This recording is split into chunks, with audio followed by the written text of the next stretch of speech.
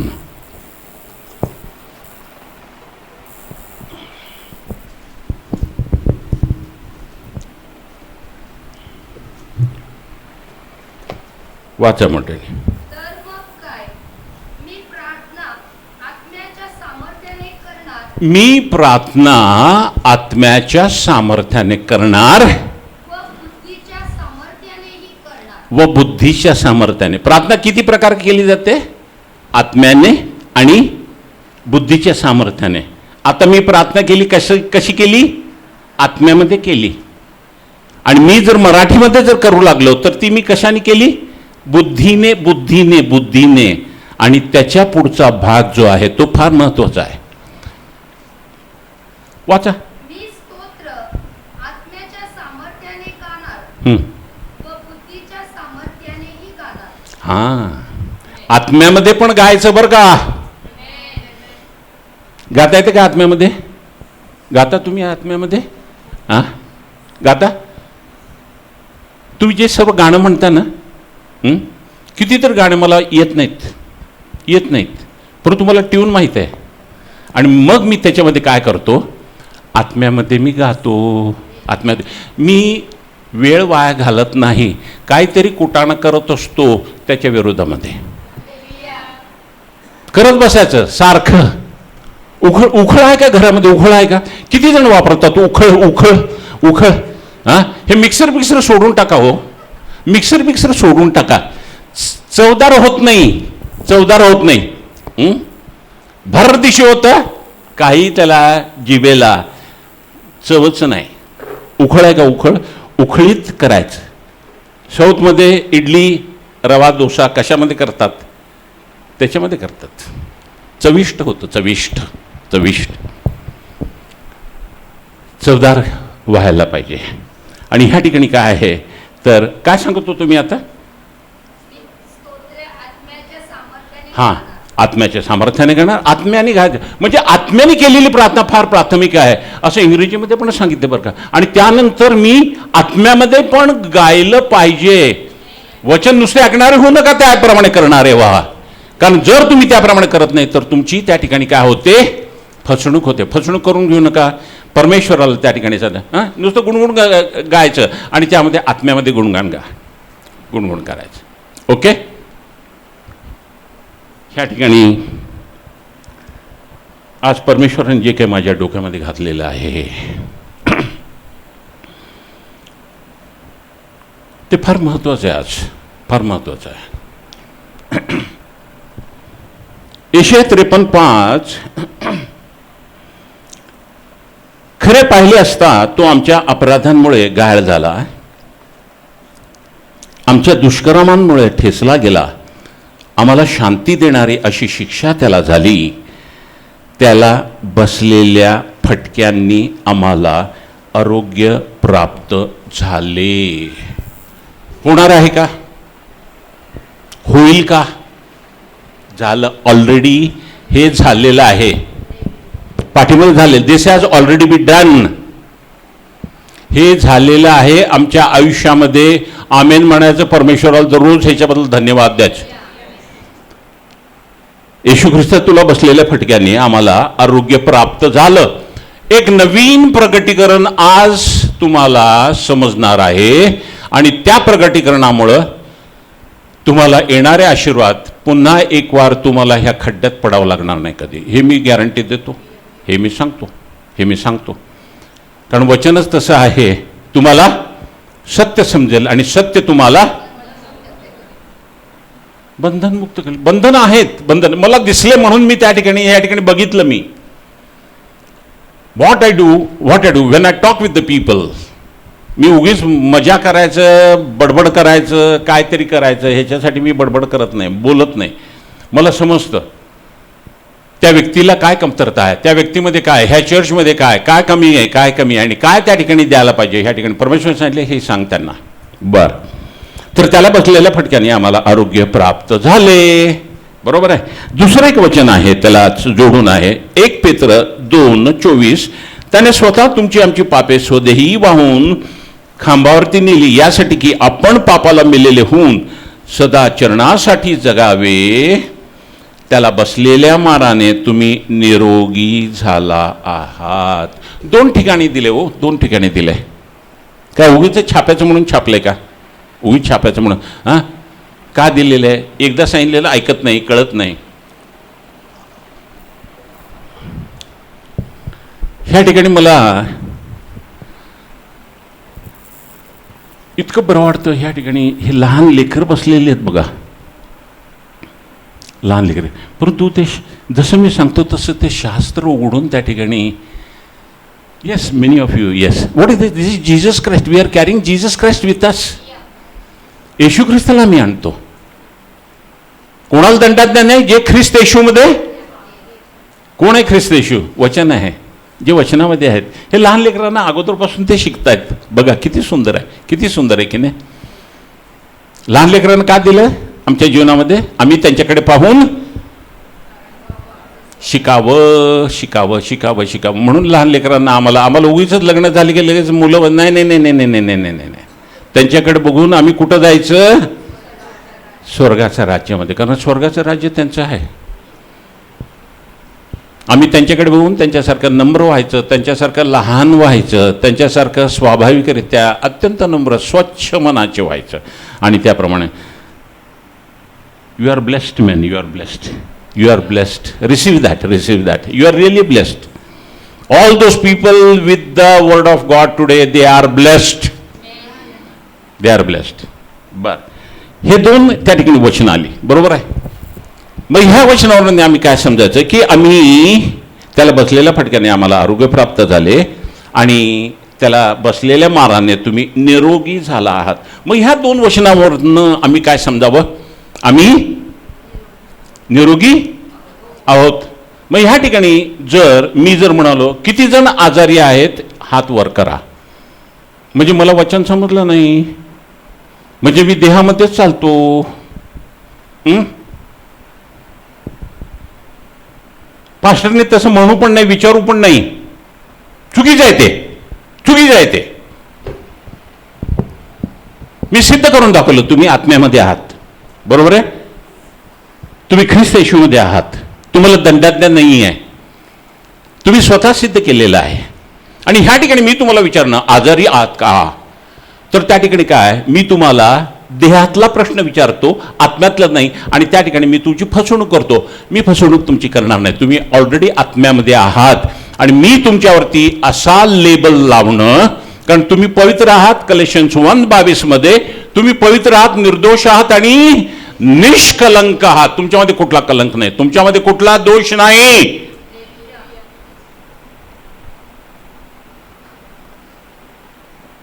एखाद्या काळ्या पेंडनी त्या ठिकाणी घरामध्ये भिंतीवरती मोठं मी पवित्र आहे, निर्दोष आहे, निष्कलंक आहे. हे काय लिहिलं आमच्या त्या लहान बाळांनी लिहून टाकलं ते. आम्ही निर्दोष आहोत, निष्कलंक आहोत, आम्ही पवित्र आहोत. काही दोष नाही आमच्यामध्ये, काही दोष नाही, काही दोष नाही आमच्यामध्ये. कळलं का? मग ह्या ठिकाणी काय आहे? ह्या ठिकाणी तरी देखील परमेश्वराच्या मंडळीमध्ये परमेश्वर जो आहे, येशू ख्रिस्त जो मुख्य आहे, जो हेड आहे, त्याची जी वधू आहे, त्याची जी मंडळी आहे, त्या मंडळीमध्ये आज आजार का आहेत? आहेत ना आजार? आहेत ना मंडळीमध्ये? आहेत का आजार? आहेत, आहेत. काय त्याचं कारण कधी समजलं का? नुसतं यायचं आणि त्या ठिकाणी पास्टरांकडनं येऊन try to understand the basics. Basics काय आहेत हे आम्ही लक्षात घेणं फार गरजेचं आहे. समजून घ्या. मी सांगतो प्रत्येक शब्द त्याच्यामध्ये मिनिंग असतो बरं का. I am going to ask you. जर परमेश्वराचं वचन आम्हाला सांगतं की येशूला मारलेल्या फटक्याने आम्हाला आरोग्य प्राप्त झाले व आम्ही आता निरोगी झालो आहोत, म्हणजेच आम्ही आत्म्यामध्ये चालत आहोत. परंतु जर आम्ही आजारी जाहीर करतो की आम्ही आजारी आहोत तर आम्ही देहामध्ये चालत आहोत. ही विसंगती आहे का नाही?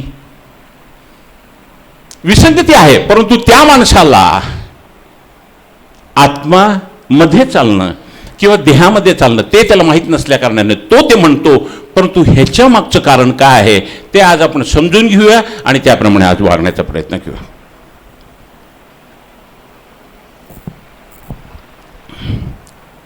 आजार आणि आरोग्य दोन्ही परस्पर विरोधी आहेत बरं का. आजार आवडतो का आपल्याला? नाही नाही नाही. आरोग्य अहो ते दिलेले आहे, त्याच्याबद्दल काय विचार करायचा? ते दिलेलेच आहे की परमेश्वरनं. काय माझ्याकडे प्रार्थना करतो सारखं मला आरोग्य दे आरोग्य दे. तुला दिलं नाही का? एफएस 1:3 वाचत नाही वाटतं तू? एफएस 1:3 मध्ये मी लिहिलेले आहे तुम्हाला सर्व आध्यात्मिक आशीर्वाद देऊन मी तुम्हाला आशीर्वादित केलेले आहे. त्याच्यामध्ये आरोग्य पण आलं. आमच्या डिक्शनरीमध्ये आहे आरोग्य आणि हे आजार हे दोन्ही शब्द काढून टाका. आज काढून टाका, पुसून टाका. खोड रबर नसेल तर जाताना विकत घ्या आणि खोडून टाका ते.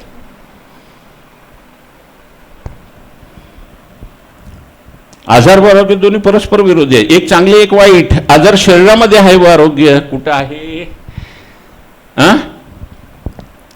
आजार कुठे असतो? शरीरात असतो. गळू कुठे दिसतात? शरीरावरती दिसतात. आजार कुठे दिसतो? आई ताप लेकराच्या डोक्यावरती हात ठेवून बघते. कुठं बघते? आजार कुठे असतो? शरीरामध्ये असतो. व आरोग्य कुठे आहे? आत्म्यामध्ये आहे. हो, आत्म्यामध्ये आहे. म्हणून ह्या दोन गोष्टी. आणि आम्ही कोण आहोत? देव कोण आहे? आम्ही कोण आहोत? आत्मा आहोत. म्हणून तर म्हणले की देव आत्मा आहे. म्हणून त्याच्या उपासकांनी, आम्ही त्याचे उपासक, त्या उपासकांनी त्याची आराधना आत्म्याने आणि खरेपणाने करावी. आत्म्याने करतो आम्ही. त्यासाठी वचन वाचलं पाहिजे. कारण योहान 7:63 मध्ये म्हटलंय जी वचनं मी तुम्हाला सांगतो ती वचनं जीवन आणि आत्मा आहेत. Okay, understood? ओके. आता ह्या ठिकाणी काय आहे तर आजार कुठे आहे? शरीरामध्ये आहे. आरोग्य कुठे आहे? ते ऑलरेडी आम्हाला दिलेलं आहे. आम्हाला काय ते मिळवण्याची आवश्यकता नाही. एफएस 1:3. आता ज्या वेळेला तो कुठलाही व्यक्ती जर आजारी असेल तर त्यांनी काय करायला पाहिजे? त्याला ह्या गोष्टी समजायला पाहिजेत. कुठे ठेवलेला आहे? मसाला कुठे ठेवलेला माहीत असलं पाहिजे हो तुम्ही. नाहीतर ते गेले तर घरचे गेले त्या ठिकाणी मग गोंधळात गोंधळ. हे आहे का, ते आहे का, मोरी आहे का, ते आहे का, ते आहे का, सर्व गोंधळात गोंधळ होतो. त्या ठिकाणी सर्व माहीत असलं पाहिजे कुठं आहे ते. शरीरामध्ये व आरोग्य आत्म्यामध्ये आहे. आता काय करायला पाहिजे? आत्म्यामधून हे जे आरोग्य आहे ते आरोग्य कुठं आणायचं? त्या ठिकाणी शरीरामध्ये. ही कोणाची जबाबदारी? त्यासाठी आम्हाला ही माहिती असणं फार गरजेचं आहे.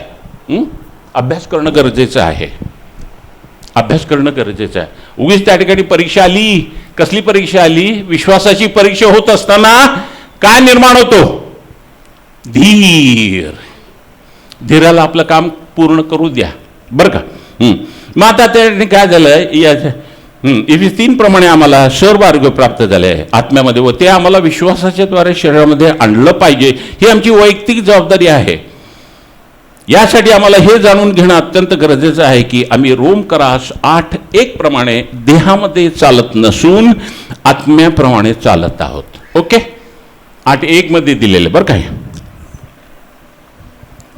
आजार कुठे आहेत?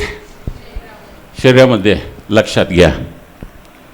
कशासाठी? आता इथनं सुरू. कशासाठी? आजपर्यंत समजलं नाही तुम्हाला. काय ते उगीच तिथं झालं, इन्फेक्शन झालं.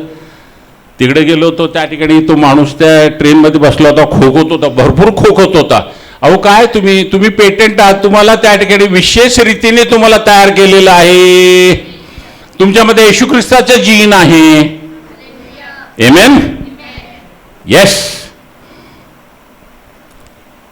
हळू बोलायचं सोडून द्यावं. आता मोठ्याने बोलायचं. सैतान जवळ असतो, पळत सुटला पाहिजे तो. मोठ्याने बोलायचं. जगी लोक असं मोठ्याने बोलतात, आवाज वाढवून बोलतात, दमदाटी करतात. आम्ही दमदाटी करतो, बरोबर आहे, पण कोणाला? त्याला. योहान 11:1-2 बरं का. हळूवर जाणार आहे मी, फार हळूवर. बेथानी येथील लाजार नावाचा एक मनुष्य आजारी होता. मरिया व तिची बहीण मार्था ह्या त्याच गावच्या होत्या. ज्या मरियेने प्रभूला सुगंधी तेल लावले व त्याचे चरण आपल्या केसांनी पुसले, तिचा हा आजारी पडलेला लाजार भाऊ होता. आता ह्या ठिकाणी एवढं मोठं लांब लचक स्पष्टीकरण कशाला करायचं? मरियेने ज्याप्रमाणे त्याला तेल लावलं, हे केलं, ते केलं, ते केलं, हे केलं, ते केलं, त्या तिचा तो भाऊ, म्हणजे जे काही उपकार येशू ख्रिस्तावरती केलेले आहेत हे त्या ठिकाणी नमूद केलेले आहेत. कशासाठी नमूद? आम्ही एवढं करतो येशू ख्रिस्तासाठी. कळलं का? कोण आहे हा लाजार? जो त्या ठिकाणी आजारी पडलेला आहे त्याची ही बहीण आहे. मार्था आणि मरिया त्याची बहिणी आहेत. बर. तिसरं वचन योहान 11:3. म्हणून त्या बहिणींनी त्याच्याकडे सांगून पाठवले की प्रभूजी, ज्याच्यावरती तुमचे प्रेम आहे तो आजारी आहे. बघा, ज्याच्यावरती तुम्ही प्रेम करताना त्या दोघींवरती करत नव्हता तो, परंतु पुढं ते लिहिलेलं आहे की ह्या तिघांवरतीही तो सारखंच प्रेम करत होता. आमच्या सर्वांवरती येशू ख्रिस्त सारखंच प्रेम करतो, सारखंच प्रेम करतो तो.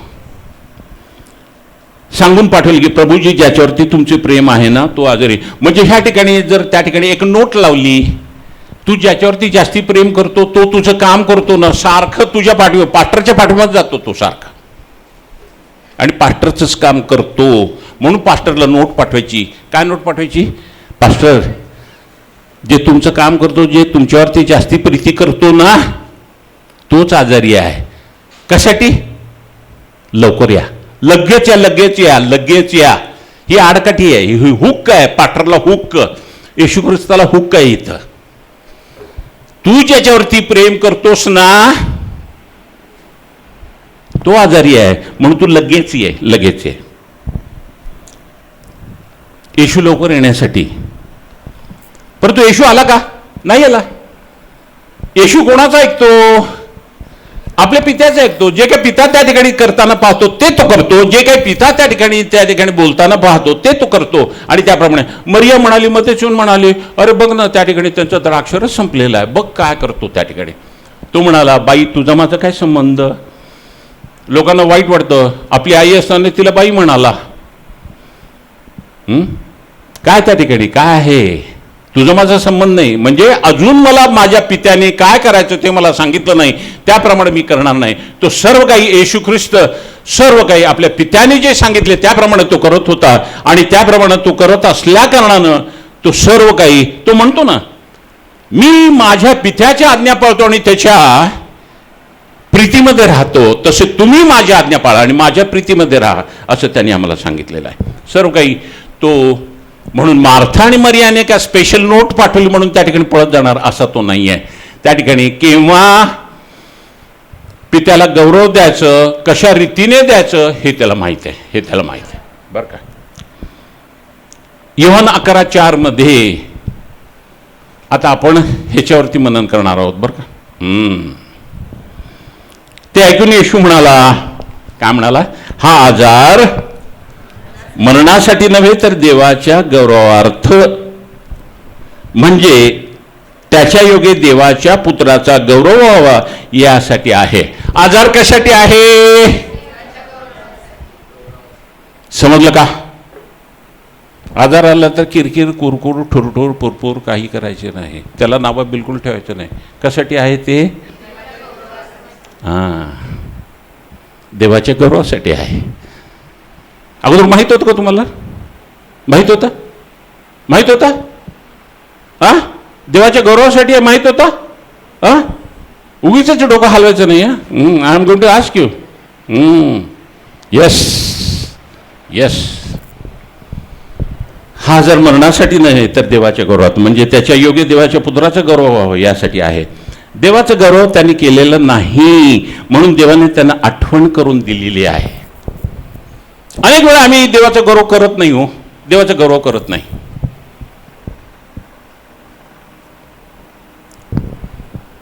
रात्री झोप लागली का? रात्री झोपलात का सर्वजण? कोणाची कृपा ही? बस सकाळी उठलं की गौरव केलं का त्याचं? केलं. Very nice, very nice. Mercedes car दिल्यानंतरच त्याचा गौरव करायचा अशी गोष्ट नाही त्या ठिकाणी. छोटी मला झोप, लोकांना झोप येत नाही हो, तळमळत असतात, तिकडं तिकडं इकडं तिकडं होत असतात. परंतु आम्हाला परमेश्वराने झोप दिली, आम्हाला परमेश्वराने त्या ठिकाणी लोक आहेत त्या ठिकाणी रात्री झोपलेले आहेत, सकाळी उठून पडतात तर त्या ठिकाणी स्टॉप. परमेश्वरा तुझी दया मला माहिती आहे, सकाळीच ती नूतन असते आणि त्यामुळं आमचा नाश झालेला नाही.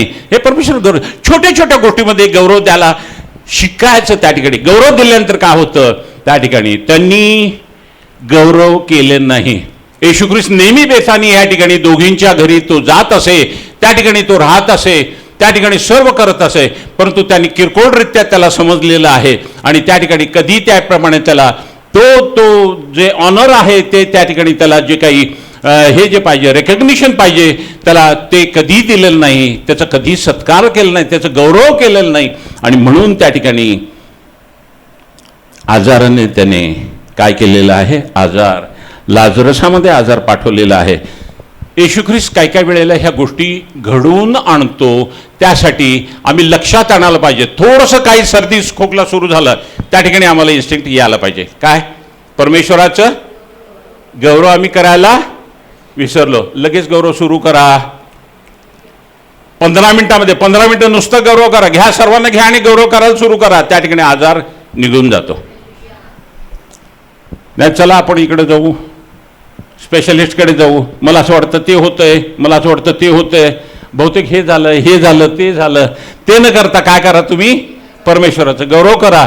आजार कशामुळे आहे? देवाला गौरव देण्यासाठी. बर, आजार मरणासाठी नाही तर परमेश्वराचे गौरव करण्यासाठी आहे. परमेश्वराचे गौरव सतत छोट्या गोष्टीतही केले पाहिजे, मोठ्या गोष्टीत नाही, छोट्या गोष्टीत. खुर्चीवर बसलात का तुम्ही? खुर्चीवरतून उठता येतं का तुम्हाला? कशामुळं? परमेश्वराने सामर्थ्य दिले त्या ठिकाणी, त्याच्यामुळं त्याचं गौरव करायचं. मला उठता येतं, काय न बसला की त्या ठिकाणी बसला उठता पण येत नाही. एली बसला पण त्याला उठता येत नव्हतं, उठायला प्रयत्न केला त्या ठिकाणी पडला आणि काय झालं, गेला. आम्ही परमेश्वराला छोट्या छोट्या गोष्टीमध्ये त्या ठिकाणी गौरव करायला शिकलं पाहिजे. आणि ह्या ठिकाणी परमेश्वर पहिले प्रकटीकरण आम्हाला देतो की आजार त्या ठिकाणी कशासाठी नाही, मरणासाठी नाही, परंतु त्या ठिकाणी आजार कशासाठी, परमेश्वराचा गौरव करण्यासाठी. ते काय येतं, कारण की आम्ही परमेश्वराला गौरव देण्यासाठी आम्ही विसरलेलो आहोत, म्हणून परमेश्वरांनी आम्हाला त्या आजाराच्या द्वारे काय केलेले, आम्हाला आठवण करून दिलेले. योहान 11:5, मार्था तिची बहीण व लाजार यांच्यावरती येशूची प्रीती होती. बरं का, तिघांवरती प्रीती होती. 6वं वचन, म्हणून तो आजारी आहे हे त्याने ऐकले तरी तो होता त्या ठिकाणी आणखी 2 दिवस राहिला. बघा कसला आहे येशू ख्रिस्त.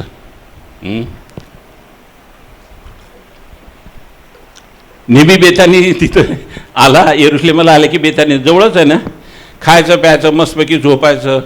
मार्था नेहमी गडबड नेहमी हे करू का ते करू का ते करू का ते करू का करत असते आणि त्याप्रमाणे उपभोग घ्यायचा, चांगलं पदार्थ खायचे, त्या सर्व काही चांगलं रीतीने खायचं आणि त्याप्रमाणे काय एवढं आम्ही करून देतो त्याला, प्रत्येक वेळी त्याला खाऊ घालतो, सर्व करून घेतो. हे देहामध्ये आम्ही विचार करतो बरं का, देहामध्ये आमची विचारसरणी अशीच आहे. आम्ही केलं जेणेकरून त्यांनी आमच्याकडे लवकर यायला पाहिजे. त्याच्या वेळेला आम्ही त्याला उपयोगी आलो की नाही, केलं का नाही आम्ही. मग हा जगिक व्यवहार झाला, हा खोटा व्यवहार आहे. जगातला व्यवहार हा खोटा व्यवहार आहे. त्यांनी केलं म्हणून आम्ही करायला पाहिजे अशातली गोष्ट नाही. ह्या ठिकाणी काय सांगितलेलं आहे, त्या ठिकाणीच आणखीन 2 दिवस राहिला. स्वार्थी आहे येशू ख्रिस्त, हट्टी आहे. त्याला काळजी नाही, त्याच्या लेकरांची त्याच्या मेंढरांची काळजी नाही आहे. हो की नाही? बरोबर आहे की नाही? जगामध्ये असणारे आम्ही असंच विचार करणार, काय ते एवढं करून सुद्धा त्यांना हे करून सुद्धा ते करत नाहीत. कसले मेंबर्स आहेत कोण असतो? एवढं बोललं तरी त्या ठिकाणी आले नाही, काय नाही, त्यांना सिरियसनेस नाही. आजारी म्हणून लिहिलेलं आहे. आणि काय करायचं? त्यांनी मुद्दाम असे केले का? स्वार्थीपोटी असे केले का येशूने? नाही. तो आपल्या पित्याप्रमाणे सर्व काही करतो. आपल्या पित्याप्रमाणे सर्व काय करतो. पित्याने सांगितल्याशिवाय काहीही करत नाही. आम्ही पण ही गाठ बांधून घ्यायला पाहिजे की जोपर्यंत आम्हाला पिता सांगत नाही, जर तुमच्या डोक्यामध्ये हे जर असेल, तुमच्या हृदयामध्ये हे जर असेल की जे काही येशू ख्रिस्त मला सांगणार आहे त्याप्रमाणे मी करणार आहे, जेव्हा तुमच्या कॉन्शियसनेसमध्ये हे असतं त्यावेळेला तुम्ही ज्या गोष्टी त्या ठिकाणी नुसतं कॉन्शियसनेस म्हणजे तुमच्या अंतःकरणामध्ये ते असतं आणि त्यावेळेला परमेश्वराला माहीत असतं, अंतःकरण तो बघतो की त्या ठिकाणी ही व्यक्ती, हे लेकरू माझं, त्या ठिकाणी माझं जे त्या ठिकाणी निर्णय आहे त्या निर्णयाची ती वाट बघत आहे आणि त्याप्रमाणे तो निर्णय पाठवतो आणि त्याप्रमाणे आम्हाला करायला तो लावतो. आमेन. तुम्हाला आम्हाला कधीही त्या ठिकाणी कुठल्याही गोष्टींची आम्हाला वाण पडत नाही आणि आम्हाला परीक्षेत आम्हाला पडावं लागत नाही. ओके. येशू लवकर गेला असतं तर त्या ठिकाणी तो अधिक प्रीती करतो असं झालं असतं का? एखादे ब्रदर आहे, चर्चमध्ये ब्रदर आहे, मी त्यांना बोलवलं, आले नाही, ते आले नाहीत. काय उपयोग नाही त्यांना, काय खरं अकाउंटेबल नाही, टीचेबल नाहीत, ह्यांना काय महत्त्वाचं नाही यांना. हां, तसं नाही आहे ते, तसं नाही आहे ते. देवाची योजना आहे, देवाची योजना आहे. तुम्ही बोलवलं आणि त्या ठिकाणी मी तुमच्याकडे आलो, हे गोष्ट होत नाही, ही गोष्ट होत नाही. त्या ठिकाणी आम्हा दोघांना त्या ठिकाणी कंट्रोल करणारा एक जण वर आहे, तो प्रभू येशू ख्रिस्त आहे आणि त्याच्या इच्छेप्रमाणे आम्ही सर्व करायला पाहिजे. त्याच्या इच्छेप्रमाणे जर होत जर नसेल तर त्या ठिकाणी त्या गोष्टी होत नाहीत. आणि ह्या ठिकाणी येशू ख्रिस्त त्या ठिकाणी 2 दिवस आणखीन त्या ठिकाणी थांबला, तो गेला नाही. तो लवकर गेला असता म्हणजे त्यांना दोघींना वाटलं असतं की हा आमच्यावरती अधिक प्रीती करतो. त्याच वेळेला दुसरीकडे जर त्या येशू ख्रिस्ताला कॉल जर असता, झालं असं, झालं ना, झालं असं. कुठं झालंय? Very very good, very very good, very very good. रक्तस्त्राव कुठं जायला निघाला होता येशू ख्रिस्त अगोदर? याहीरच्या घरी. अरे काय येशू ख्रिस्त तू, मी याहीर, मी त्या सभास्थानाचा मी मुखिया आणि त्याप्रमाणे तू मला न बोलवता मी तुला अगोदर आलो की नाही? हा, मी तुला अगोदर आलो, मी सांगितलं माझी मुलगी त्या ठिकाणी सिरियस आहे रे, ये त्या ठिकाणी, आणि तू माझ्या घरामध्ये यायला निघाला आणि ही मध्येच त्या ठिकाणी आडवी मांजर गेल्यासारखी मध्ये आली आणि तू तिच्याकडे चालला का? भेदभाव करतोस, तू भेदभाव करतोस. पित्याची त्याला त्या ठिकाणी इन्स्ट्रक्शन्स आले आणि त्याप्रमाणे पित्यानी जे काय सांगितलं त्याप्रमाणे येशू ख्रिस्तानी केलेलं आहे. पित्याला गौरव देणे आणि योग्य वेळेला ते गौरव देणे हे येशू ख्रिस्ताला चांगल्या रीतीने माहीत असतं. काना येथील पण त्या ठिकाणी काय झालेलं आहे, तो लगेचच गेला ना आईने, अय्ये माझी सांगते, इफिस्कर 6 माझं पाठ आहे 1, 2, 3. आपल्या आई आणि वडिलांच्या आज्ञेमध्ये राहा असं लिहिलेलं आहे. म्हणून पटदिशी ती म्हणाली द्राक्षरस कर, ती बघ तिथं मी पटदिशी जातो आणि करतो. पित्याचं ऐकणं फार गरजेचं आहे. हो, पित्याचं ऐकणं गरजेचं आहे. माझी वेळ अजून आली नाही. दोघं बहिणीनं वाटलं की येशू नेहमीच आपल्या घरी येतो, खातो पितो, ह्या कारणास्तव तो लवकर आपणाकडे येईलच व लाजारला बरे करेल, असे आपले कुठले विचार असतात? दैहिक विचार. म्हणून देहामध्ये चालू नका, आत्म्यामध्ये चाला, शांत बसा. काय म्हणलं परमेश्वराने? मी स्थिर राहा, मी देव आहे असे हे जाणून घ्या. Be still and know that I am God. आम्ही जोपर्यंत शांत बसत नाही, जोपर्यंत आम्ही स्थिर राहत नाही, तोपर्यंत आम्हाला समजत नाही की परमेश्वर कोण आहे ते. येशूवरील आमचा विश्वास कशावरती अवलंबून असतो? भावनांवरती. भावनांवरती. आमच्या भावना बघा, आला नाही बघा, त्याने आमच्यासाठी जे केलं त्यावरती आमचा विश्वास नाही. हे अत्यंत खेदजनक बाब आहे. भावना आमच्या, येशू आमच्यासाठी मेला, आमच्यासाठी रक्त सांडलं, आमच्यासाठी त्या ठिकाणी आम्हाला तारण त्या ठिकाणी सिद्ध करून दिलं. हे आम्ही त्याच्याकडे लक्ष नाही आणि त्याच्यावरती आमचा विश्वास नाही. येशूने आपला प्राण दिला, तो प्रमाण हे देतो की आम्ही पापी असता तो आमच्यासाठी मरण पावला, एवढं त्यांनी आमच्यासाठी केलं. आमचा त्याच्यावरती विश्वास नाही का? विश्वास फार महत्त्वाची बाब आहे. तुम्हाला विश्वासाचं मी शिकू लागलो ना, तुम्हाला एक एक नवीन अशा गोष्टी समजतील. नवीन गोष्टी माझी फार इच्छा आहे, फार इच्छा आहे. विश्वासामुळे ह्या सर्व गोष्टी, हे सर्व विश्वासाचंच आहे. आणि म्हणून योहान 11:14 म्हणून येशूने त्यांना उघड सांगितले लाजार मेला आहे. बरं, योहान 11:15 आणि मी तेथे नव्हतो म्हणून तुमच्यासाठी मला आनंद वाढतो. बघा, अतिशोक्ती करतो हा येशू ख्रिस्त. ते त्या ठिकाणी अत्यंत उत्सुक आहेत, अत्यंत उत्सुक आहे की येशू ख्रिस्त कधी येतो आमच्याकडे, कधी येतो, कधी येतो, कधी येतो. पाळकसाहेब कधी येतो तो आमच्या घरी. पाळकसाहेब द्यायलाच तयार नाहीत. आणि मी तेथे नव्हतो म्हणून तुमच्यासाठी मला आनंद वाटतो. तो आत्म्यामध्ये होता. कोण आत्म्यामध्ये होता? आत्म्यामध्ये त्यांच्या घरी होता. कोण? येशू ख्रिस्त. येशू ख्रिस्त. कारण माझी अशी इच्छा आहे की तुम्ही विश्वास ठेवावा तरी आपण त्याच्याकडे जाऊ, तो म्हणतो. का त्याला आनंद झाला? का त्याला आनंद झाला? तो तिथे गेला नाही. त्याला बोलवण्यात आलं, पहिल्या दिवशी त्याला नोट पाठवण्यात आली, परंतु तो त्या ठिकाणी गेला नाही. 2 दिवस तिथेच राहिला आणि त्यानंतर तो आता 15व्या वचनामध्ये तो म्हणतो, आणि मी तेथे नव्हतो म्हणून तुमच्यासाठी मला आनंद वाटतो. आनंद वाटतो. काय आनंद वाटण्यासारखं कारण आहे? विलंब का केला त्यांनी? विलंब का केला? विलंब का होतो? आमच्या परिस्थितीमध्ये, आमच्या सर्कमस्टान्सेसमध्ये, आमच्या आजारांमध्ये, आमच्या गोष्टींमध्ये गोष्टी होत नाही. का विलंब होतो त्या ठिकाणी? कारण आमचा विश्वास त्या लेवलला आलेला नसतो.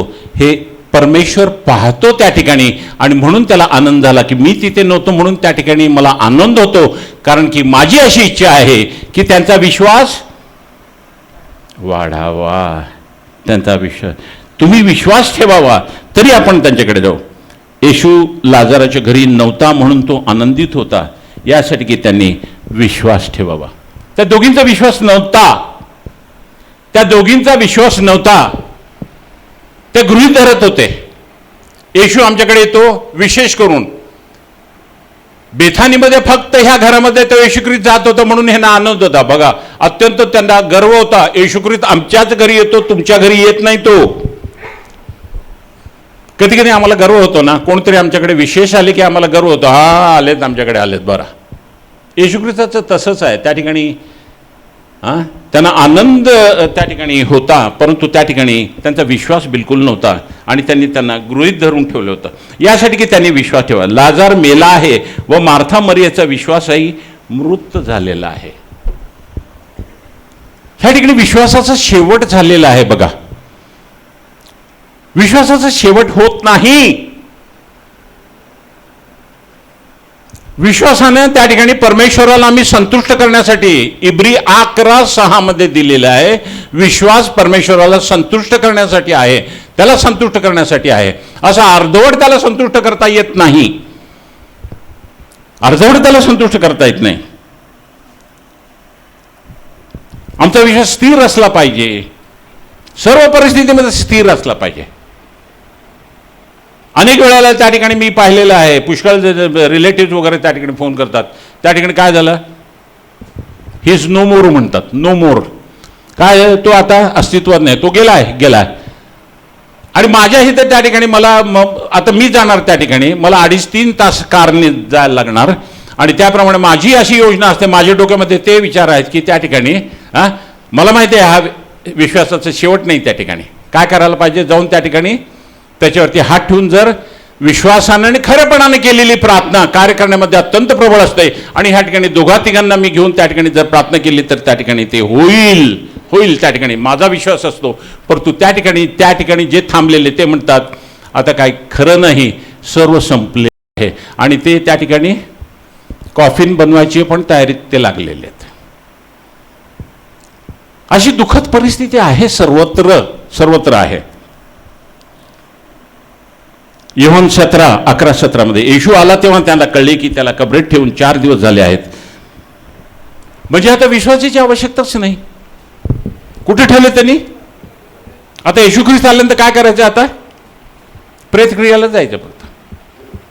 हो ना, असंच आहे ना त्या ठिकाणी. आता विश्वास कशाला पाहिजे? हो, आता विश्वास कशाला पाहिजे? काय ते काय जिवंत होणार आहे तो? नाही. आमचा विश्वास ज्या गोष्टी आम्हाला दिसतात त्याच्यावरती अवलंबून असतो. जे गोष्टी आम्हाला दिसतं, परंतु त्या ठिकाणी विश्वासाची व्याख्या काय दिलेली आहे? We do not believe of the things that are seen. ज्या गोष्टी दिसतात त्याच्यावरती आम्ही विश्वास ठेवत नाही, परंतु ज्या गोष्टी आम्हाला दिसत नाही त्या गोष्टींवरती आम्ही विश्वास ठेवतो. कारण ज्या गोष्टी दिसणाऱ्या त्या क्षणिक आहेत, परंतु ज्या गोष्टी त्या दिसत नाही त्या सार्वकालिक आहेत. त्या सार्वकालिक जे गोष्टींवरती आम्ही विश्वास ठेवतो. आणि ह्या दोघींचा त्या जे दिसणाऱ्या गोष्टी आहेत त्यांच्यावरती त्यांचा विश्वास होता. 2 Corinth 5:6 आम्ही विश्वासाने चालतो, डोळ्यांनी दिसते त्याप्रमाणे चालत नाही.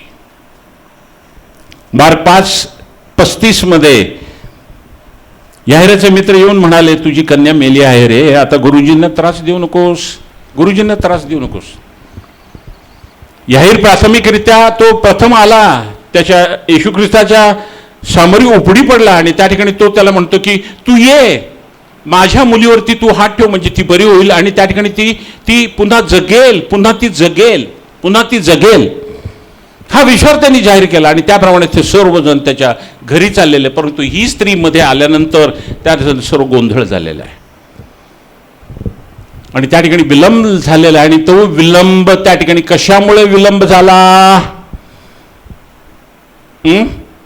येशू ख्रिस्तांनी विलंब केला, 2 दिवस तिथंच राहिला आणि त्या ठिकाणी तो म्हणतो की मी त्या ठिकाणी नव्हतो त्यामुळं मला आनंद झाला. कशामुळं? जेणेकरून त्यांचा वाढावा. ह्या ठिकाणी विलंब झालेला आहे. याहीरच्या घरी जाण्याचं सोडून त्या ठिकाणी कुठं डायव्हर्शन झालेलं आहे? ते रक्तस्राव स्त्रीकडे डायव्हर्शन झालेलं आहे, तिकडे चालला तो. केस कुठली सिरियस आहे? आता मेली ती. ठपका येशू ख्रिस्तावरती आलेला आहे. आलं का लक्षामध्ये? येशू ख्रिस्तावरती ठपका आलेला आहे.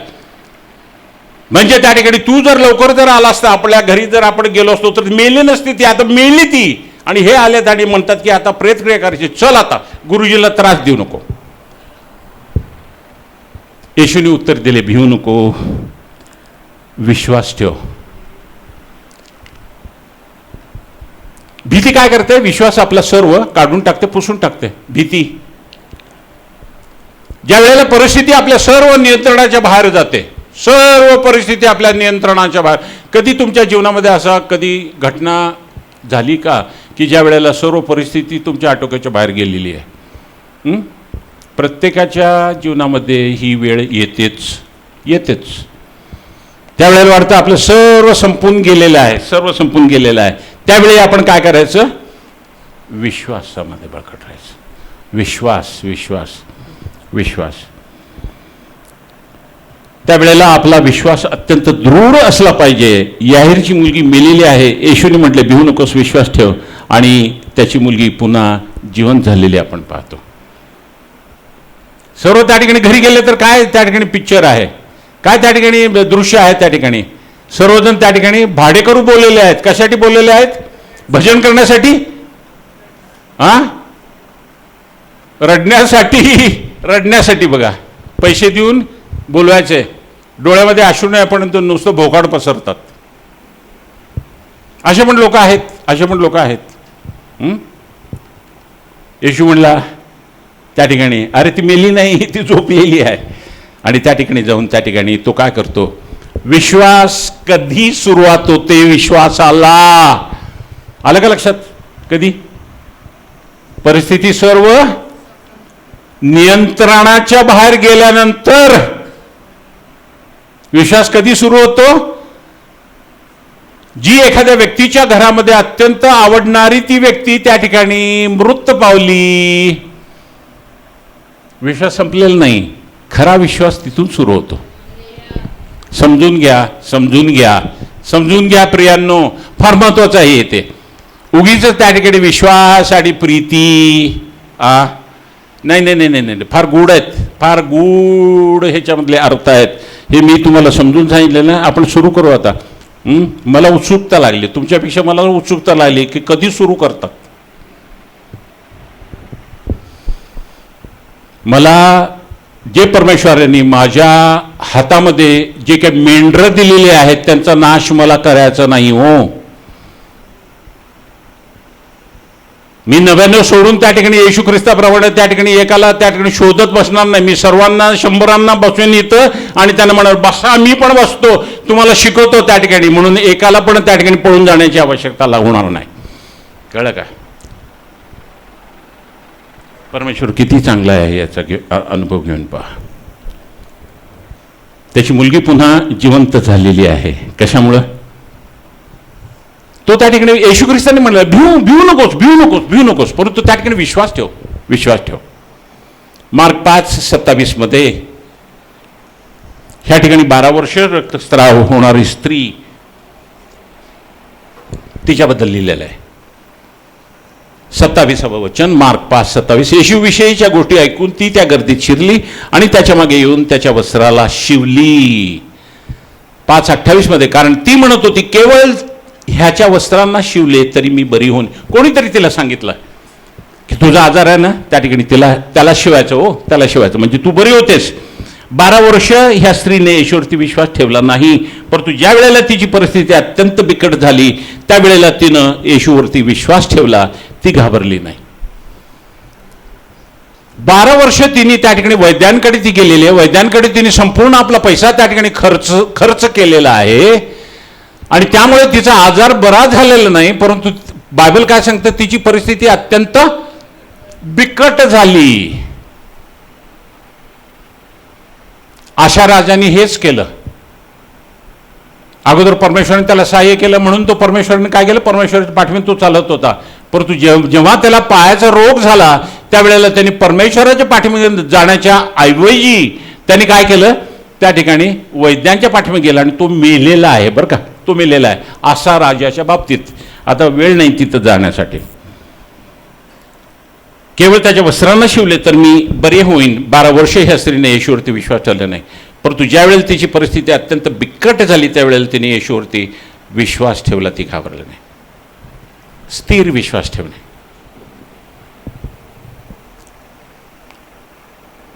ज्या वेळेला सर्व काही तिचे रिलेटिव्स तिच्यापासून दूर गेले, तिचा पैसा संपलेला आहे, तिचे मित्र मैत्रिणी तिला सोडून गेलेले, सर्व काही झालेलं आहे, ती आता मरणास त्या ठिकाणी आता मरणार. ती संपूर्ण तिचं शरीर अत्यंत एका म्हाताऱ्या स्त्रीप्रमाणे त्या ठिकाणी ते दिसत आहे आणि तिच्यामध्ये हिमोग्लोबिन नाही, तिच्यामध्ये त्या ठिकाणी सर्व काही आहे आणि त्याप्रमाणे ती आता मरणार. ती म्हणते असंही मी ती मरणार आहे आणि त्या ठिकाणी तिथं गेले तर त्या ठिकाणी मला धुंडमार होणार, कारण की मी अशुद्ध आहे आणि त्या ठिकाणी मी त्यांना जाऊन स्पर्श केला तर त्या ठिकाणी मी मरणार. त्याप्रमाणे तिने काय केलेलं, जाऊन तिने त्याला स्पर्श केला आणि त्या ठिकाणी तिने काय झालेलं तिचं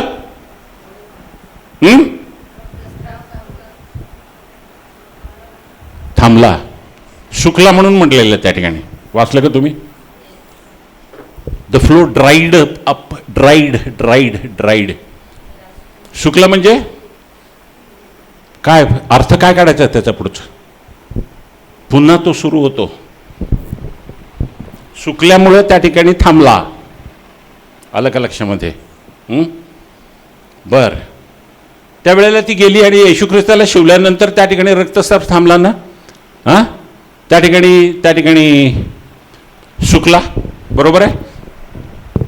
येशू ख्रिस्त त्या ठिकाणी काय म्हणतो, कोणी मला शिवलं. सर्वजण म्हणतात अरे काय तू असं करतो, सर्वजण तुला धक्काबुक्की करायला आलेत आणि त्या ठिकाणी तू काय करतो? नाही म्हणे माझ्यामधनं सामर्थ्य गेलं. अरे काय तिथं सर्वजण त्या ठिकाणी तेच करतात ना, तेच करायला आलेत आणि तुझं ह्याच्यामध्ये काय सामर्थ्य जातंय? त्यावेळेला त्याला समजलं ना कोणीतरी त्याला शिवलेलं आहे. त्याला माहित होतं ना कोणी शिवलंय, माहित होतं.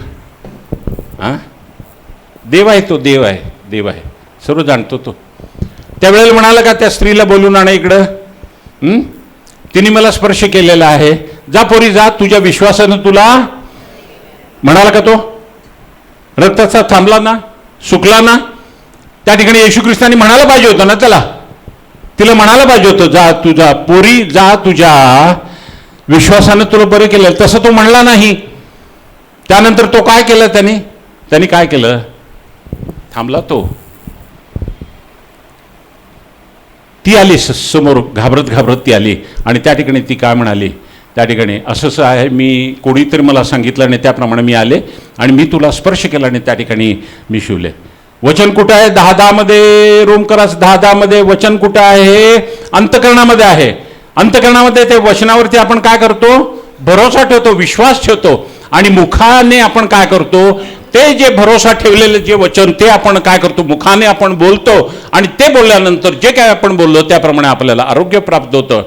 ती गोष्ट ती केली नव्हती. त्या ठिकाणी ती अर्धवट काम करून तिचा रक्तस्राव त्या ठिकाणी सुकलेला पाहून त्या ठिकाणी ती पळून जाण्याच्या प्रयत्नात होती.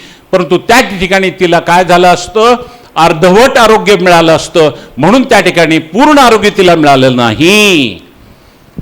तिच्या विश्वासाची पण पूर्तता झाली नाही. नाही तर येशू ख्रिस्त म्हणाला असता, पुरी जा तुझ्या विश्वासानं. त्या ठिकाणी नंतर तिने कन्फर्मेशन दिल्यानंतर, तोंडाने तिने जाहीर केल्यानंतर येशू ख्रिस्त काय म्हणतो? जा मुली घरी जा, तुझ्या विश्वासाने बरे केलेला आहे. जो स्पर्श तिने केला होता येशू ख्रिस्ताला, संपूर्ण लोकसमुदाय आहे. त्या लोकसमुदायामध्ये फक्त एक स्त्री अशी आहे जी स्त्री त्या ठिकाणी विश्वासानं त्या ठिकाणी येशू ख्रिस्ताला स्पर्श करते. तो स्पर्श, विश्वासाचा स्पर्श, त्याच्यामधून ते सामर्थ्य काढून घेतो. सामर्थ्य काढून घेतलं म्हणजे काय झालं? त्याच्यामधनं अनॉइंटिंग गेलेलं आहे. फार महत्वाचं आहे हे अनॉइंटिंग समजणं. आम्ही एवढे दिवस वाचलो होतो पण आम्हाला समजत नाही. पुढच्या आठवड्यामध्ये आपण अनॉइंटिंगवरती सुरू करू. कळलं का? अनॉइंटिंग कसं असतं, कशासाठी असतं, ते कशासाठी कसं जपून वापरायला पाहिजे, ते कशामुळे त्या ठिकाणी नाहीसं होतं, हे सर्व आपण करणार आहोत.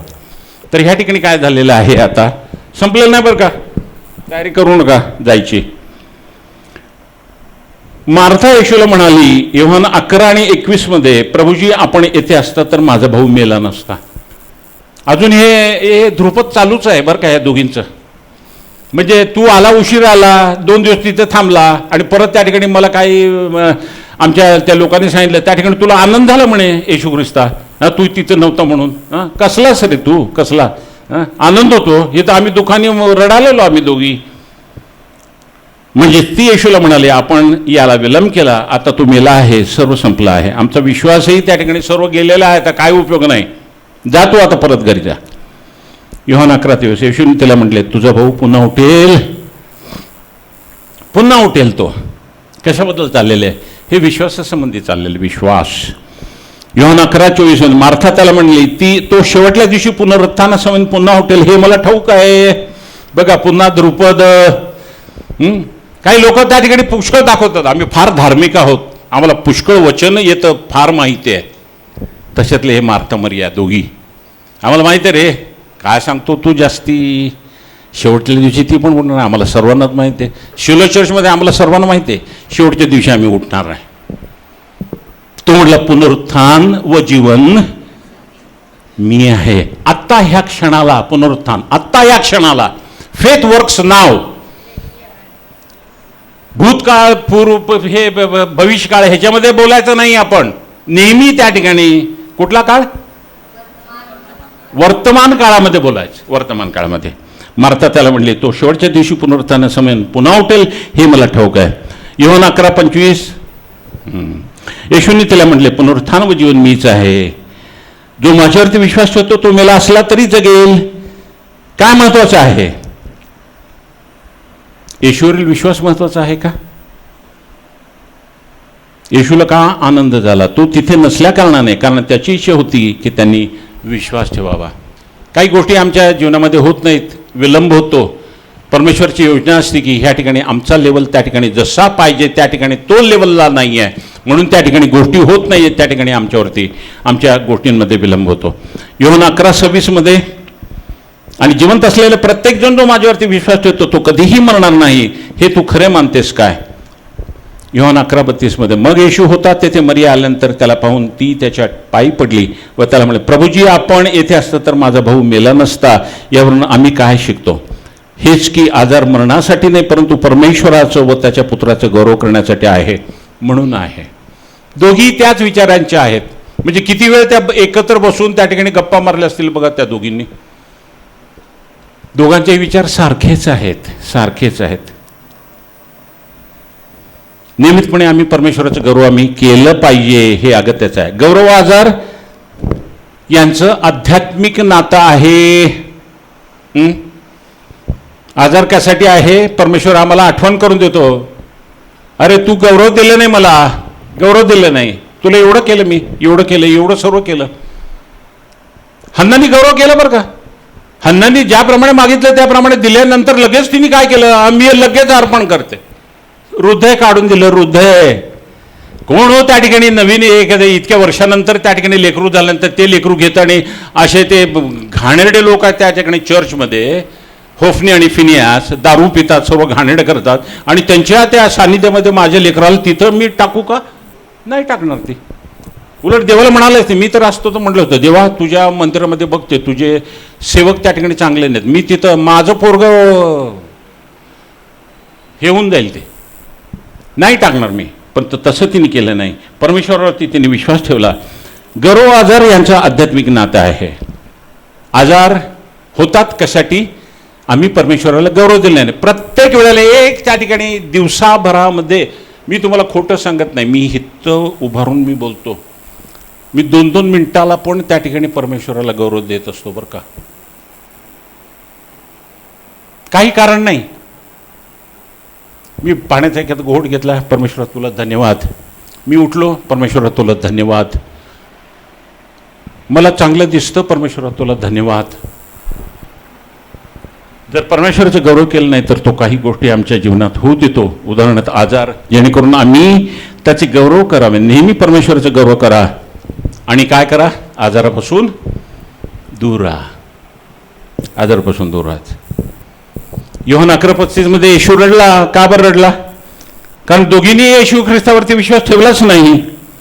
11:38 येशू पुन्हा मनात खवळून कबरेकडे आला.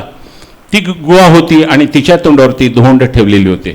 खवळला येशू, खवळला, राग आला त्याला, रडतो तो. असे कसले यांचे विचार आहेत? असे कसे? त्या ठिकाणी तो म्हणतो, त्या ठिकाणी ते देवदूत त्याला म्हणतात, त्या मार्था आणि ह्यांना म्हणतात की का तुम्ही जिवंताचा शोध मेलेल्यांमध्ये करता तो? आणि ह्या ठिकाणी तो रडतो. येशू म्हटला, धोंड काढा. 11:39 त्या मृताची बहीण मार्था त्याला म्हणे, प्रभूजी आता त्याला दुर्गंधी येत असेल कारण त्याला मारून 4 दिवस झाले आहेत. पुन्हा अविश्वास. येशू ख्रिस्ताला ह्या गोष्टी माहीत नाही वाटतं. मेल्यानंतर दुर्गंधी येते हे होतं. आमचे विचार इतके घाणेरडे आहेत, इतक्या खालच्या दर्जाचे आहेत. म्हणून परमेश्वर म्हणतो, माझे विचार तुमचे विचार नाहीत, माझ्या कल्पना तुमची कल्पना नाहीत. आणि म्हणून इतक्या खालच्या, आता त्या ठिकाणी म्हणतो नाही तो उठणार आहे, शेवटच्या दिवशी उठणार आहे, तू विलंब केलास येण्यासाठी. आला असं तर लवकर त्या ठिकाणी मेला नसता. लोक पण त्या ठिकाणी म्हणतो इतकं ह्यांच्यावरती प्रेम करतो, ह्यांनी त्या ठिकाणी त्याचे डोळे उघडले आंधळ्याचे, ह्याला लवकर येऊन त्या ठिकाणी त्याला जिवंत करता आलं नसतं का? अशा रीतीने त्या ठिकाणी सर्व लोक पण त्या ठिकाणी म्हणतात. आणि ह्यामुळं काय करतो आम्ही? आमचे विचार असेल असल्या कारणाने त्या ठिकाणी काय आम्ही आम्हाला संकोचित करून ठेवतो. आमचं त्या ठिकाणी टेंट आहे. काय टेंट म्हणजे काय? त्याला म्हणतात टेंट म्हणजे तंबू. तंबू तंबू एवढाच असतो. तंबू बरं का, तंबू एवढाच असतो. आणि त्या तंबूमध्ये राहायला आम्हाला आवडतं. आमचे विचार, आमचे संकोच, आमचा गर्व, आमचा कटुपणा, सर्व त्या गोष्टी असतात आणि त्याचं कुंपण आम्ही करतो. असे विचार त्या ठिकाणी, आता काय दुर्गंधी येत असेल त्याला, 4 दिवस झालेला, तर काय उपयोग नाही, कुजलं असेल ते, ह्याचं कुंपण आम्ही करतो त्या ठिकाणी. आणि त्या ठिकाणी आम्ही स्वतःला कोंडून घेतो. ह्या ठिकाणी तो म्हणतो धोंड जी आहे ती काढा. परंतु ह्या सर्वांनी काय केलेलं आहे? त्या गुहेमध्ये, त्या विचारांच्या गुहेमध्ये आपल्याला स्वतःला घेऊन त्या ठिकाणी ती धोंड लावलेली आहे, ते काढायला तयार नाहीत. येशू म्हणतो ती धोंड काढा. आणि त्यामुळे तो नाराज झालेला आहे. विश्वासाशिवाय त्याला संतोषविता येत नाही बरं का. योहान 11:40 मध्ये येशूने तिला म्हटले, तू विश्वास ठेवशील तर देवाचा गौरव पाहशील. असं मी तुला सांगितले नव्हते का? देवाचा गौरव जर आम्हाला जर पाहायचं जर असेल तर त्याच्यावरती काय करायला पाहिजे? विश्वास ठेवायला पाहिजे. विश्वास ठेवायला पाहिजे. विश्वास ठेवला पाहिजे.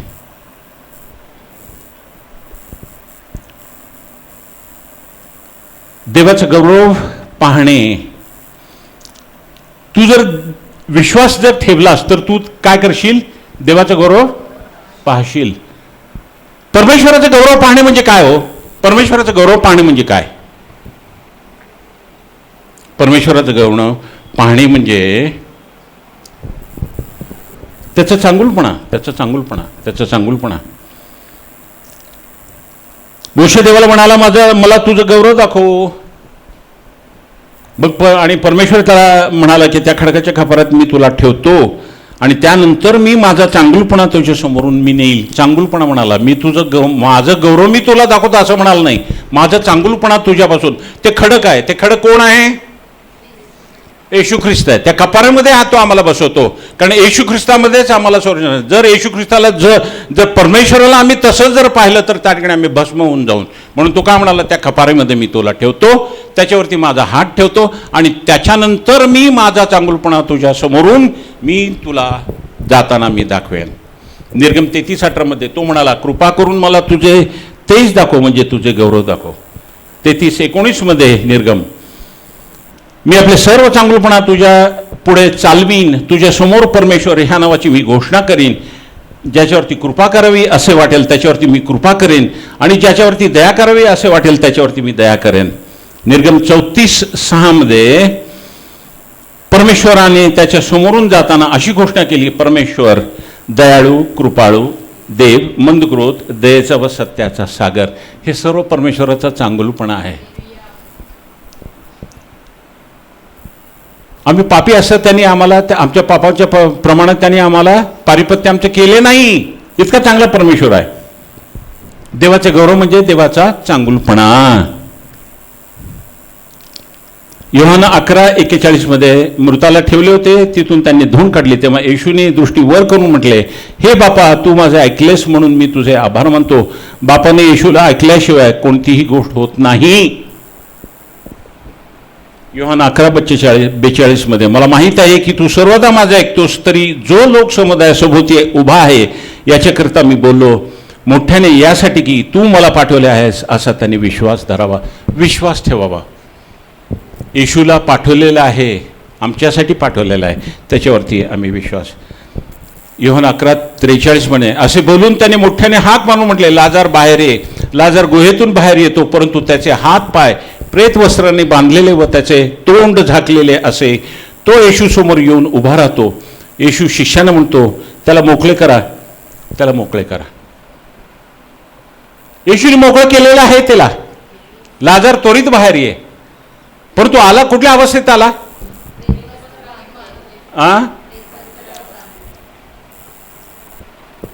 पाय बांधलेले आहेत, बरोबर आहे, हात बांधलेले आहे, तोंडावरती पण कापड आहे. दिसतं का त्याला?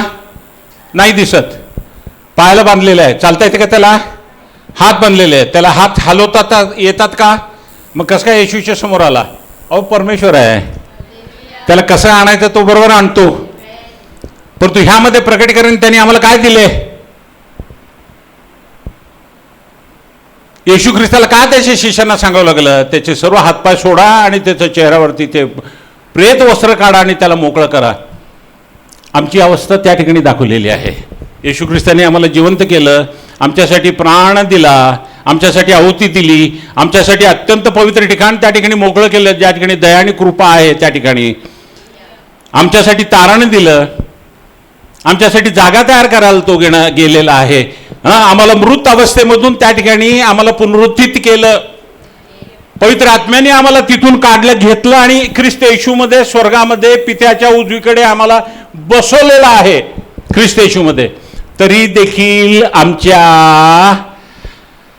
डोळ्यावरती ते प्रेत वस्त्र आहेत, आमच्या हातापायाला त्या ठिकाणी प्रेत वस्त्रांनी आम्हाला बांधलेलं आहे. आम्ही विश्वास ख्रिस्त येशूवरती ठेवत नाही. किती दयनीय अवस्था ही. आणि ते कोणाला सोडवता येतं? येशूला सोडतं. काय त्या ठिकाणी दिलं आहे? इब्रीमध्ये त्या ठिकाणी दिलेलं आहे. त्यांनी येशू ख्रिस्ताचं वचन त्यांना पण सांगण्यात आलं होतं, परमेश्वराच्या लेकरांना आम्हालाही सांगण्यात आलं होतं. परंतु आम्ही जेव्हा ते वचन ऐकलं तेव्हा त्याच्यामध्ये आम्ही काय घातलं? विश्वास घातला. We added faith in that. We added faith in. आम्हाला ती सुवार्ता सांगण्यात आली, परंतु आम्ही त्या ठिकाणी विश्वास त्याच्यामध्ये घातला आणि त्यामुळं आम्हाला ते समजलं. परंतु त्या लोकांनी त्या ठिकाणी, परमेश्वराच्या लेकरांनी, यहुदी लोकांनी त्या ठिकाणी विश्वासानं ते ग्रहण केलं नाही, म्हणून त्या गोष्टी त्यांना समजलेल्या नाही आहेत आणि म्हणून त्यांचं तारण झालेलं नाही.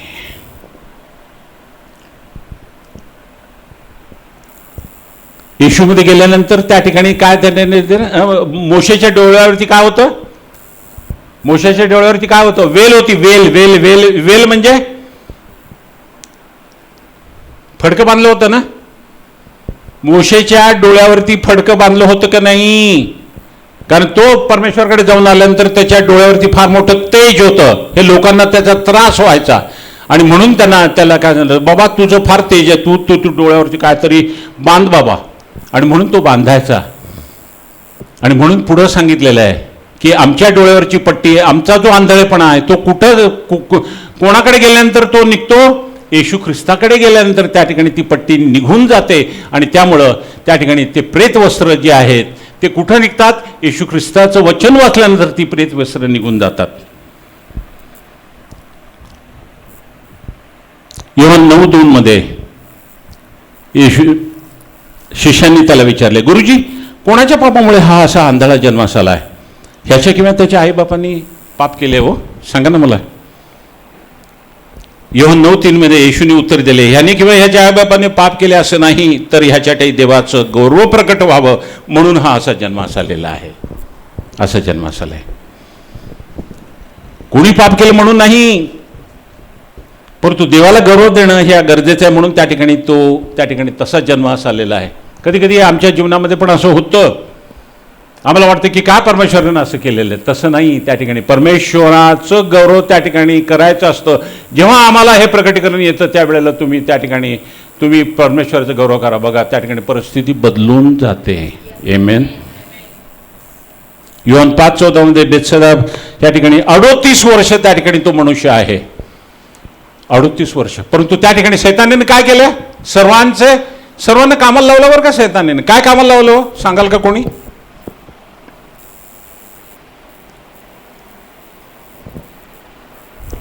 सर्वजण मिळून वेगवेगळ्या आजाराचे होते, परंतु सर्वजण त्या ठिकाणी एकच काम करत होते. कुठलं काम करत होते?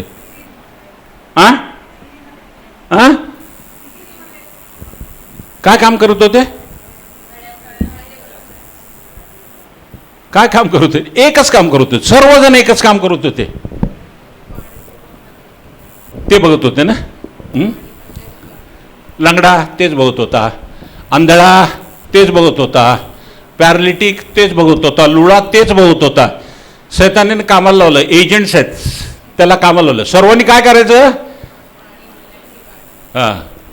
नाही थांब जरा, आता मी जरा आंघोळीला जाऊन येतो. नाही आंघोळ बिघोळ काय करायचं नाही. आता 38 वर्षाचं आंघोळ बिघोळ विसरून जा. त्या ठिकाणी काही नाही, खाणं पिणं पण नाही. आल्यानंतर ते जे काय त्याच्या हृदयामध्ये येते, येशू ख्रिस्त बरं करणारा आला, तारण देणारा आला, त्याच्याजवळ उभा राहतो, त्याला विचारतो तुला बरं व्हायचं का? काय म्हणतो? ही तर हलते. त्या ठिकाणी मी जायला बघतो, मला कोणी टाकायला नाही, माझ्या अगोदर कोणतरी दुसरा जातो आणि त्या ठिकाणी असं 38 वर्ष झालं. अरे तुला बरं व्हायचं का? परमेश्वर प्रत्येक वेळेला आम्हाला प्रश्न विचारतो बरं का, स्पेसिफिक. फक्त मोजकच बोलतो, तुला बरं व्हायचं का? काय म्हणणार मी? 2 शब्द, हो य. मराठी जरा सुधारायला पाहिजे आपण. हो य. जास्ती अतिशोक्ती बोलायचं नाही. परमेश्वराला आवडत नाही ते. परमेश्वराला वेळ नाही. तरी देखील परमेश्वर त्याच्यावरती की वाली आणि त्या ठिकाणी त्यांनी काय केलेलं आहे? त्याला त्या ठिकाणी बरं केलेलं आहे. त्याला त्या ठिकाणी बरं केलेलं आहे. आणि तो पूर्वी आणि त्यानंतर त्यांनी काय केलं? त्याला त्यांनी शोधलं. त्यानंतर योहान 5:14 मध्ये त्यानंतर तो येशूला परमेश्वराच्या भवनात भेटला तेव्हा तो त्यास म्हणाला, पहा तू बरा झाला आहेस, आतापासून पाप करू नकोस, करशील तर तुझे पूर्वीपेक्षा अधिक वाईट होईल. ह्या ठिकाणी जसं आजार आणि गौरव ह्या ठिकाणी आध्यात्मिक नातं आहे, कळलं का? हे समजलं पाहिजे आम्हाला. त्या ठिकाणी पाप आणि आजार यामध्ये पण संबंध आहेत बरं का. काय म्हणाला येशू ख्रिस्त त्याला? आतापासून पाप करू नकोस, आतापर्यंत केलं बस झालं, आता तुला बरं केलंस, करशील तर तुझे पूर्वीपेक्षा अधिक वाईट होईल. येस, योहान 8:11 त्या ठिकाणी गोष्ट दिलेली, जाऊ नका तिकडे, मी सांगतो. ती स्त्री त्या ठिकाणी ते दुष्कर्म करण्याच्या वेळेला तिला पकडण्यात आलंय, तिला हे केल्यानंतर त्या ठिकाणी 8:11 योहान 8:11 ती म्हणाली, प्रभूजी कोण नाही, कोणी तुला वाईट कोण बोललं नाही का, कोणी तुला वाईट बोललं नाही का? नाही. ती म्हणते, तेव्हा येशू तिला म्हणाला, मीही तुला दंड ठरवत नाही, जा, परंतु ह्यापुढे पाप करू नको, पाप करू नको. पाप आहे. आजारी जे आहेत त्यांनी स्वतःचं परीक्षण करायचं, स्वतःचं परीक्षण करायचं, आणि त्या ठिकाणी परीक्षण केल्यानंतर त्या ठिकाणी काय करायचं, पाहायचं आपल्यामध्ये पाप आहे का. Is there any concealed sin, concealed sin, लपून ठेवलेलं कुठलं पाप आहे का, हे चांगल्या लीडर्सनी त्या ठिकाणी हे परीक्षण करणं फार गरजेचं आहे. 2 मिनटं घेतो मी, फार महत्त्वाचं सांगतोय आता. वडिलांची जबाबदारी काय आहे? प्रत्येक चर्चेसमध्ये वडील पाहिजेत. Did you understand? येस, वडील पाहिजेत बरं का. म्हातारे कोतारे, केस पांढरे झालेले, चालता येत नाही, काठी घेऊन येतात, ते नाही, ते नाहीत. ती डेफिनेशन नाही आहे शास्त्रामध्ये, ती डेफिनेशन नाही आहे वडिलांची. वडिलांचे म्हणलं तर नुसतं पुरुष ते नाही आहे, स्त्रिया पण वडील होऊ शकतात. मी सांगेन त्या ठिकाणी, शिकवेन. आता एकाच वेळी मला सर्व सांगता येत नाही. तिथीचे पत्र याचा 1 अध्याय आणि 5वं वचन वाचा.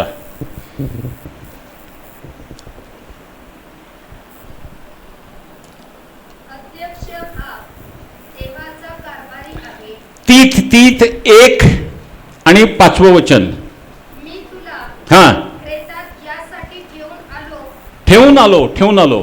तिथीला त्या ठिकाणी तो त्याचा आध्यात्मिक पुत्र आहे पौलाचा, त्याला सोडून आला तिथे, कुठे? क्रेतामध्ये, क्रेत बेटावरती. अपुऱ्या राहिलेल्या गोष्टींची चर्च आहे, परंतु त्या चर्चमध्ये काही अपुऱ्या गोष्टी राहिलेल्या आहेत, त्या पूर्ण झालेल्या नाहीत. देवाला अपूर्ण गोष्टी आवडत नाहीत. त्यामुळे प्रगती त्या ठिकाणी संपूर्ण प्रगती त्या ठिकाणी स्तब्ध होते, त्या ठिकाणी पुढे जाऊ शकत नाही. पाठीमागच्या गोष्टी त्या ठिकाणी, म्हणून त्या ठिकाणी काय केलं? यहोशाफाताला काय म्हणाला परमेश्वर?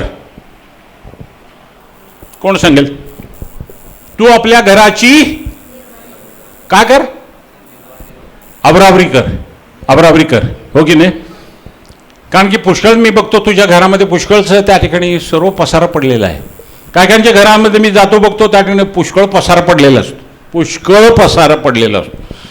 कपडे इकडं तिकडं टाकलेले, चपला इकडं तिकडं, सॉक्स पडलेले, हे पडलेले, ते पडलेले. आवरावरी करायला पाहिजे. परमेश्वराचं घर दिले. परमेश्वर, आम्ही फार ह्यानी बांधतो, घर बांधतो आणि त्या ठिकाणी म्हणतो वास्तुशांती करतो स्वर्ग. कोण? आम्ही बांधलो, हे आम्ही बांधलं, एवढं कर चाललं त्याला. That is totally wrong.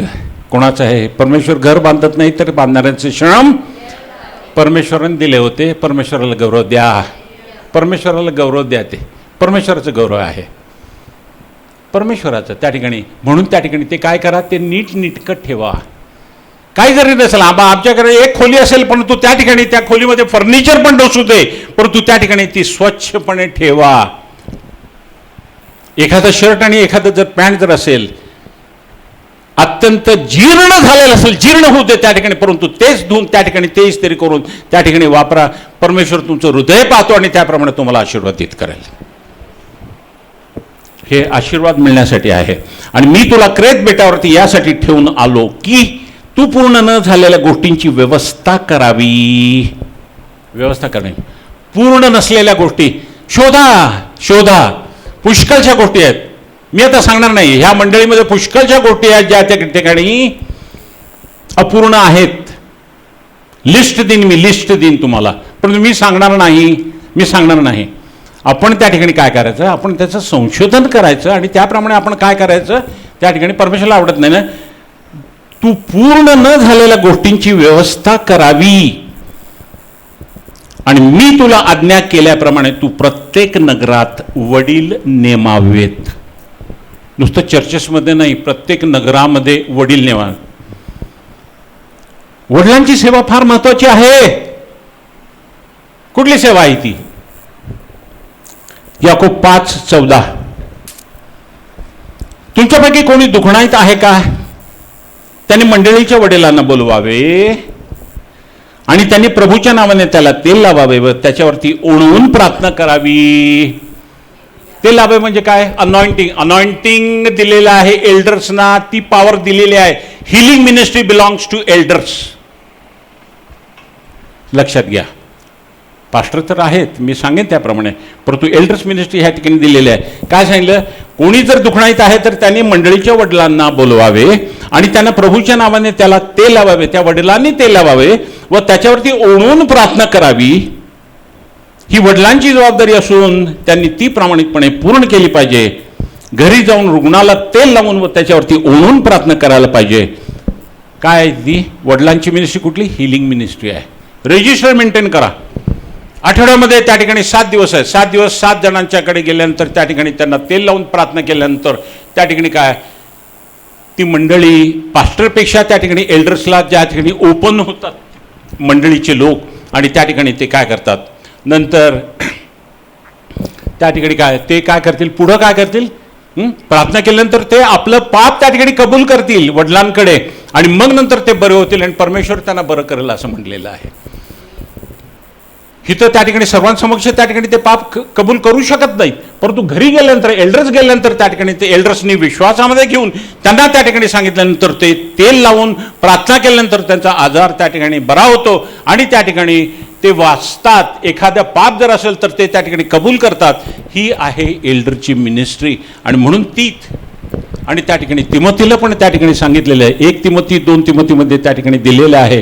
त्या ठिकाणी एल्डर्स त्या ठिकाणी रेज करण्यासाठी आणि आम्ही एल्डर्स रेज करणं फार गरजेचं आहे. ह्या त्रुटी आहेत, ह्या पूर्ण केल्या पाहिजेत. एल्डर्सची मिनिस्ट्री आहे. मोशेला त्या ठिकाणी पुष्कळचा त्रास होऊ लागला. काय सांगितले ते शास्त्रांनी? किती जण रेस कर? 70 जणांना त्या ठिकाणी त्यांनी रेस केलेला आहे. कशासाठी? त्याला मदत करण्यासाठी. ही परमेश्वराची योजना आहे. जे काय सांगितलं ते केलं ना, त्याच्यामध्ये अनॉइंटिंग आहे. हिलिंगच्या त्या ठिकाणी रविवारी जेव्हा येतात ना, त्या ठिकाणी एकही आजारी नसणार आहे या ठिकाणी, लक्षात घ्या. कारण ही एल्डरची मिनिस्ट्री आहे. आठवडाभर ते एल्डर्स तिथे जातात, त्या ठिकाणी रजिस्टर मेंटेन करतात आणि ते रजिस्टर मेंटेन करून असे त्या ठिकाणी मेंबर्स त्या ठिकाणी वाढतात, त्यांचा विश्वास वाढतो. हे त्यांना मदत केलं पाहिजे. मग ते 9:35 मध्ये दिलेलं आहे. नंतर येशू त्यांच्या सभास्थानात शिकवित होता, राजाच्या सुवार्तेची घोषणा करत होता, म्हणजे प्रीचिंग करत होता आणि सर्व प्रकारचे रोग व सर्व प्रकारची दुखणी बरी करत होता. सर्व नगरातून व गावातून तो फिरत होता. कळलं का? काय त्या ठिकाणी प्रीचिंग आहे, टीचिंग आहे आणि त्या ठिकाणी हिलिंग आहे. हिलिंग कधी? सर्वात शेवटी. अगोदर प्रीचिंग करा. कोणालाही त्या ठिकाणी अगोदर हिलिंग हात ठेवायला जाऊ नका. अगोदर त्यांना वचन सांगा. वचन सांगितल्यानंतर त्यांना प्रीचिंग करा, अर्थ समजून सांगा त्यांना. हेच केलं त्या ठिकाणी. कोण होता तो? षंड होता. वचन माहीत नव्हतं, अर्धवट होता तो. तुम्ही माझ्यामध्ये राहिला, माझी वचनं तुम्हामध्ये राहिली तर तुम्ही माझ्याशिवाय तुम्ही काही करू शकत नाही. वचन नव्हतं त्याला, त्याची माहिती नव्हती म्हणून तो काही करू शकत नव्हता. परंतु जेव्हा त्याला वचन समजलं, त्याला अंडरस्टँडिंग त्याला त्याच्या हृदयात गेलं, समजलं, त्यावेळेला त्यांनी तो बाप्तिस्मा घेतलेला आहे आणि बाप्तिस्मा घेतल्यानंतर त्याला त्या ठिकाणी तो पवित्र आत्म्यानी त्याच्यामध्ये टाकलेलं ते जे आनंदाचं त्या ठिकाणी जे काही फळ होतं ते फळ त्याच्यामध्ये निर्माण झालं आणि तो आनंदी झालेला आहे. याकोब 5:15 मध्ये विश्वासाची प्रार्थना दुखणाई त्याला वाचवील आणि प्रभू त्याला उठवील आणि त्याचे पाप केले असतील तर त्याला क्षमा करेल, क्षमा होईल. हे कोणाचं काम आहे? हे वडिलांचं काम आहे. वडिलांचं काम आहे. आजपर्यंत आम्ही वडिलांनी काय काय काम केलं याची लिस्ट आहे का आमच्याकडे? किती जणांवरती आम्ही प्रार्थना केली? किती जणांवरती आम्ही प्रार्थना केली? किती जण बरे झाले? किती जणांना पापापासून मुक्ती मिळाली? आहे का आमच्याकडे? लिस्ट आहे का? लिस्ट आहे का आमच्याकडे? लिस्ट पाहिजे. परमेश्वर आल्यानंतर हेच विचारणार आहे, जी प्रीती मी तुझ्यामध्ये रोमकरस 5:5 प्रमाणे पवित्र आत्म्याच्या योगे तुझ्या हृदयामध्ये जी प्रीती ओतलेली आहे त्या प्रीतीचा तू उपयोग केला का? साखर महाग होणार असली तर आम्ही काय पोतं भरून साखर घरामध्ये आणून ठेवतो. साखर ती संपते, गोड आहे, परंतु त्या ठिकाणी परमेश्वर आमच्या हृदयामध्ये ओतलेली ती प्रीती आम्ही वापरतो का? किती प्रमाणामध्ये ती प्रीती वापरलेली आहे थोडं तपासून बघा. इंडेंट बघा त्या ठिकाणी किती प्रमाणामध्ये ती प्रीती वापरण्यात आलेली आहे. आमच्या हृदयामध्ये असलेली प्रीती आणि कोणाकोणामध्ये आम्ही ती प्रीती वापरण्यात आलेली आहे, वापर केलेला आहे त्याचा. येशू ख्रिस्त आल्यानंतर त्या ठिकाणी आम्हाला त्या ठिकाणी ह्या गोष्टी विचारण्यात आहे, त्यासाठी आम्ही तयारीत असलं पाहिजे. तेव्हा तुम्ही निरोगी व्हावे म्हणून याकूब 5:16 मध्ये फार महत्वाचं आहे. डॉक्टरकडे जाऊ नका हो, कापायला बसलेत, लाखो लाखो रुपये काढतात. समजलं का? डॉक्टर काय करतात त्या ठिकाणी? 3-12 वर्ष त्या ठिकाणी पैसे घालून बसली. त्यापेक्षा तिने त्या ठिकाणी परमेश्वराच्या अकाउंटमध्ये टाकले असते तर त्या ठिकाणी तिचं व्याज मिळालं असतं परमेश्वराला आणि तिचं पण भलं झालं असतं. परंतु ह्या ठिकाणी तिने काय केलेलं आहे? सर्व त्या ठिकाणी घालून टाकलेलं आहे. तुम्ही निरोगी व्हावे म्हणून दवाखान्यात जाऊ नका. दवाखान्यात गेल्याने काय होतं? त्या ठिकाणी आजार व्यापक होतो. परंतु याकूब 5:16 मध्ये तसं नाही बरं का ते. तेव्हा तुम्ही निरोगी व्हावे म्हणून आपली पातके एकमेकाजवळ कबूल करून एकमेकासाठी प्रार्थना करा. सर्वात महत्वाची प्राथमिक ट्रीटमेंट आहे. काय ट्रीटमेंट? पोरगी असेल पोरगीला बोलवायचं, किंवा जास्ती तुमचा विश्वास कोणाकडे आहे त्याच्यात नवऱ्याला बोलवा, किंवा मैत्रीण असेल तिला बोलवा, किंवा आई असेल तिला, बाबा मी केलं पाप, मी एकदम परफेक्ट नाही आहे पण मी केलं पाप केलं आहे आणि मला हुरहुर लागली, माझ्या ह्याच्यामध्ये टोचणी लागत आहे आणि त्याप्रमाणे तू काय कर, हे मी काय बोलते तेवढं ऐकून घे आणि त्यासाठी माझ्यासाठी प्रार्थना कर, मी तुझ्यासाठी प्रार्थना करते. त्या ठिकाणी काय केलं? दोघं सहमत झाले. त्या ठिकाणी जेथे दोघी किंवा तिघे एकत्र जमतील त्या ठिकाणी मी आहे. परमेश्वर आला त्या ठिकाणी तिसरा आहे तो, त्या ठिकाणी तो बघतो आणि त्या ठिकाणी तो काय करतो? म्हणून आपली पातके एकमेकाजवळ कबूल करून एकमेकासाठी प्रार्थना करा. नीतिमानाची प्रार्थना कार्य करण्यामध्ये प्रबळ असते आणि त्या ठिकाणी त्यांचे आजार त्या ठिकाणी निघून जातात. ही ट्रीटमेंट आहे आजाराची, ही ट्रीटमेंट आहे. आजार कशामुळे होतो? आजार कशामुळे? मरण्यासाठी आहे का? कशासाठी आहे?